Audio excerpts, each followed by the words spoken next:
Hi hello welcome back to my channel Soundarya vlogs. అందరూ ఎలా ఉన్నారు? బాగున్నారా? ఫస్ట్ టైం మన ఛానల్ని చూస్తున్నట్టయితే ప్లీజ్ సబ్స్క్రైబ్ చేయండి, లైక్ చేయండి. వీడియో ఎలా ఉందో కామెంట్ చేయండి. మీరు లైక్ చేయడం వల్ల ఇంకొంతమందికి వీడియో షేర్ అవుద్ది అనమాట.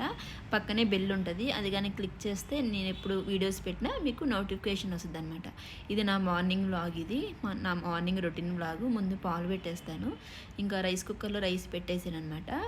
ఈరోజు లంచ్ బాక్సుల్లోకి పప్పుల్స్ చేద్దాం అనుకున్నాను. టేస్ట్ మాత్రం చాలా బాగుంటుందండి, పిల్లలు బాగా ఇష్టంగా తింటారు. ఇది ఎండు కారంతో చేసే పప్పుల్స్ అనమాట, పచ్చిమిరపకాయలు లేకుండా. ఇట్లా ట్రై చేయండి, చాలా బాగుంటుంది. నేనైతే చిన్న టీ గ్లాసు పప్పు వేసుకున్నాను. కందిపప్పు నీట్గా 2-3 సార్లు వాష్ చేసేసుకోవాలి. దీనిలో టమోటాలు ఎక్కువ వేసుకుంటేనే బాగుంటుంది. నేను ఒక పెద్ద టమోటాలు ఒక 3 వేసుకున్నాను అనమాట. కొంచెం చింతపండు, పసుపు, ఒక స్పూను, ఒక పెద్ద స్పూను కారపొడి వేసుకున్నాను. ఇంకా మనం వాటర్ పోసేసుకోవడమే. ఎక్కువ వాటర్ పోస్తే పొంగిపోద్ది అనమాట స్టవ్ అంతా, అందుకని అవి మునిగేదాకా వాటర్ పోసుకొని మీడియంలో పెట్టేసుకొని ఉడికించుకోవాలి. ఒక 3 విజిల్స్ వచ్చేదాకా ఉడికించుకోవాలి. ఇంకా పిల్లలకి ఎగ్స్ ఉడకబెట్టేస్తాను అనమాట. ఎగ్స్ ఈయన పెద్దగా ఇంట్రెస్ట్గా తినడు, ఇంకా పిల్లల వరకు 2 ఎగ్స్ వేసేసి బాయిల్ చేద్దాంలే అనుకొని పొయ్యి మీద పెట్టేశాను. ఈరోజు వేరుశెనగ పప్పులు చట్నీ పడదామని ఏం చేశాను అనమాట. మాకు ఏ ఏ టిఫిన్ అయినా కానీ ముందు వేరుశెనగ పప్పు చట్నీ ఉండాలి. చింకు హనీకి అయితే మామూలుగా అయితే పచ్చిమిరపకాయలు లేవన్నమాట, అవి బయట పెట్టున్నాను. అవి పండు మాగిపోయినాయి, అందుకని అవే వేసాను. వేసి వేయించి పక్కన పెట్టేశాను అనమాట. నేను నైట్ ఇడ్లీకి వేస్తున్నాను. ఇడ్లీ పిండి ఉన్నింది. ఇక్కడ వెదర్ చల్లగా ఉండబట్టి ఇడ్లీ పిండి అనేది పొంగదనమాట, అందుకని కొంచెము సోడా ఉప్పేసి సాల్ట్ వేసేసి కలిపి పెట్టేసాను అనమాట. ఇంకా ఇడ్లీ కూడా పెట్టేశాను. వీళ్ళకి 7 కల్లా వ్యాన్ వస్తుంది, 7:20 కల్లా వ్యాన్ వస్తుంది. మామూలుగా అయితే 8:30కి స్కూలు, ఇంక ట్రాఫిక్ ఉంటుంది కాబట్టి వీళ్ళు 7:20 కల్లా ఇంటి దగ్గర నుంచి బయలుదేరాలి. అందుకని హడావిడిగా ఉంటుంది. ఉదయాన్నే లంచ్ బాక్సులు పెట్టే వాళ్ళకైతే ఇలాగే ఉంటుంది అనుకోండి అందరికీ. ఇంకా నేనైతే ఇడ్లీ పెట్టేశాను. దోశ కన్నా మా ఇంట్లో ఇడ్లీ బాగా తింటారు. నేను అన్నీ ఎక్కువ ప్లేట్లు పెట్టను, 2 ప్లేట్లు పెడతారనమాట. మళ్ళీ క్లీన్ చేసుకోవాలంటే కష్టము, ఇడ్లీ ప్లేట్లు క్లీన్ చేయాలంటే. అది ఎంతసేపు, ఇడ్లీ 5 మినిట్స్ కల్లా అయిపోద్ది కాబట్టి 2 ప్లేట్లు పెడతారనమాట. ఒక్కొక్కరికి ఒక్కొక్క ప్లేటు ముందు వాళ్ళకి పెట్టేస్తాను. తర్వాత మేము తినేటప్పుడు ఇంకో 2 ప్లేట్లు పెట్టుకుంటే సరిపోద్ది. పప్పు బాగా ఉడికింది కదా, ఇంకా కొంచెం నీళ్ళు ఉంటే అవి వంచేసుకోవాలి. ఎందుకంటే పప్పు మెదగదనమాట, వాటర్ ఉంటే పైన పడతాయి. అవి వంచేసుకొని తర్వాత ఇంక బాగా మెత్తగా ఉడికించేసుకొని వాటర్ పోసేసుకోవాలి. ఆ నీళ్ళు పక్కన పెట్టుకున్నాక ఆ నీళ్ళు కూడా పోసేసుకొని ఇంక మామూలు పోపు పెట్టేసుకోవడమే. పప్పులుసు బాగా తెల్లనిస్తే టేస్ట్ చాలా బాగుంటుంది. కనీసం ఒక 15 నిమిషాలన్నా పప్పులుసు బాగా తెల్లనివ్వాలి, అప్పుడు టేస్ట్ బాగుంటుంది అనమాట. కొంచెం ఇంగు కూడా వేసేసుకొని దించేసుకోవడమే. ఇంకా ఇడ్లీ కూడా అయిపోయింది. ఇంకా పిల్లలకి ఇడ్లీ కూడా ఇచ్చేసాను. బాగా టైం అయిపోయింది. ఈ వీడియోస్ తీస్తుంటే ఖచ్చితంగా టైం అయిపోద్దండి. చిన్న షార్ట్ తీయాలంటేనే చాలా కష్టము, ఇంకా ఫుల్ వీడియో తీయాలంటే ఇంకా కష్టం అనమాట. అందులో కొత్తగా స్టార్ట్ చేశాను కదా, కొంచెం ఇబ్బందిగానే ఉన్నింది. వీళ్ళు సెట్ టైం అయిపోతూ ఉన్నింది. ఇంకా గబగబా జడలు వేసేసాను.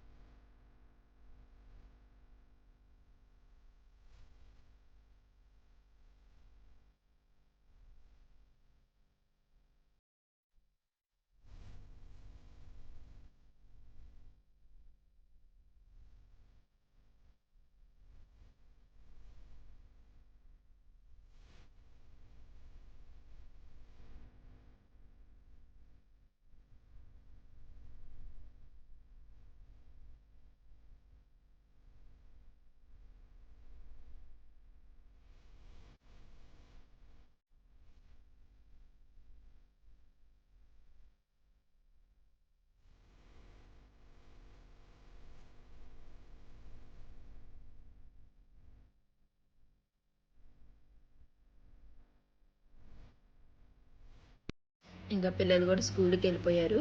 ఇంకా పప్పులుసు బాగా చిక్కబడ్డాక కొంచెము ఒక బౌల్లోకి తీసి పెట్టేస్తాను అనమాట. ఇంకా మా వారికి నేను ఇద్దరు కాఫీ కలిపేసుకొని కొంచెంసేపు తాగి అట్లా కూర్చుంటామన్నమాట. వాళ్ళు 7:30కి వెళ్ళిపోతారు కదా, అలా కూర్చుంటాము. ఇంకా ఈయన కూడా టిఫిన్ అయి పెట్టేశాను. ఇంకా అమ్మాయి క్లీన్ చేసి వెళ్ళిపోయింది. మధ్యందుకు లేట్గా వస్తుంది, అందుకని ముగ్గేయడం కూడా లేట్ అవుతుందన్నమాట. 8 అట్ అవుతుంది. అమ్మాయి వచ్చి బయట క్లీన్ చేసి వెళ్ళిపోద్ది. ఇంకా మనం ఏంటంటే ముగ్గేసేసుకోవడమే.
ఇంకా ఈయన కూడా ఆఫీస్కి వెళ్ళాడు.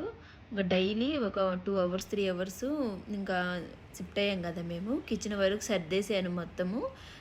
క్లాత్ ఐటమ్స్ కూడా అయిపోయినాయి. ఇంకా చిన్న చిన్న బొమ్మలు అవి ఉంటే వీళ్ళందరూ వెళ్ళిపోయాక 3-4 అవర్స్ అట్లా సర్దుకుంటారు అనమాట ఆఫ్టర్నూన్ దాకా. ఇంకా ఆఫ్టర్నూన్ అంటూ వీడియో ఏం తీయలేదండి. ఇది తప్పదు మాకు, 3 ఇయర్స్కి ఒకసారి ఇట్లా మారుతూనే ఉండాలి. ఇంకా మా ఈవినింగ్ అనమాట ఇది. ఒక పిల్లలకని స్నాక్ ఐటెం చేశాను గోధుమ పిండితో. టేస్ట్ మాత్రం చాలా బాగుంటుంది. ఇది షార్ట్ వీడియో అప్లోడ్ చేస్తాను, ఖచ్చితంగా చూడండి. హనీకి ఫీవర్ వచ్చిందనమాట, కోల్డ్ కాఫ్ ఉన్నింది. అందులో వెదర్ కూడా చేంజ్ అయింది కదా, దానికి కొంచెం ఫీవర్గా ఉన్నింది. అందుకని నైట్ రైస్ ఎందుకులే అని ఇడ్లీ పిండి ఉన్నింది, ఇడ్లీ పెట్టించాను. ఇంకా అది తినిందనమాట. ఈ స్నాక్ ఐటెం చాలా బాగుంటుందండి, టేస్ట్ కూడా బెల్లంతో. షార్ట్ వీడియో అప్లోడ్ చేస్తాను, తప్పకుండా చూడండి. ఈ వీడియో మీకు నచ్చితే లైక్ చేయండి, మన ఛానల్ని అలాగే సబ్స్క్రైబ్ చేసుకోండి. Thank you for watching. Bye.